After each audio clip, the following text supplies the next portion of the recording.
Hi there, Doggy Dan here from the Online Dog Trainer. I thought I'd do a slow-mo of what happens when dogs play, because when they play at full speed, you can't really see it. So here's Method and Jack. Method's a dog who I worked with on the weekend. Jack, the bigger dog, the lighter shade, the tan-colored dog, is my boy. He's 1 year old. The other dog, Method, is, like I say, a dog I was working with. And, the first thing you start to realize is just how agile these dogs are, how hard they have to work when you see it in slow-mo, how hard they have to work to avoid each other. I mean, sure, these jaws are opening and closing and snapping, but they're deliberately avoiding each other here. And yet if you hear the noise, gosh, there's a lot of noise going on, but it's all play. So when you see dogs playing at the park and there's a lot of snapping and noise, it doesn't automatically mean they're fighting. These dogs love each other. They're both 1 year old, and you can see it. There's Method rolling on her back, being very submissive.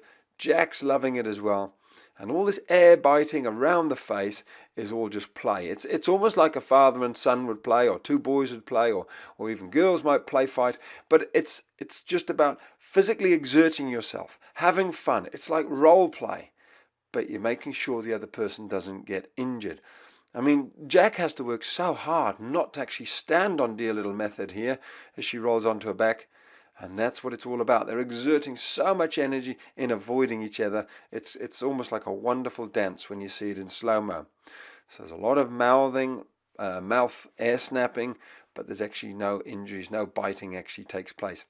And in a second, you're actually going to see how it's almost role play, that they take it in turns, who's in charge, who dominates.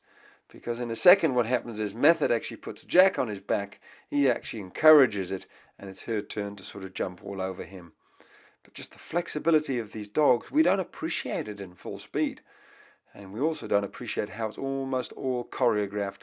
They know what they're doing. They know whose turn it is to do what. Here you start to see, this is where little Method jumps up and she pushes Jack backwards. He actually does most of the work to get on his back. If you watch him now, he starts to sort of go onto his back. Here he goes, he rolls, he says, come on, jump on top of me. It's your turn to dominate me now. It's all role play. Sometimes, you might play with your children. You lie down and you pretend that you can't get up. That's what Jack's doing here. He's pretending, I'm stuck, come on. It's all role play, beautiful stuff. So sometimes when your dogs are playing nicely, making a lot of noise, just let it go. They're just having fun, just like kids do. They like to make a lot of noise sometimes.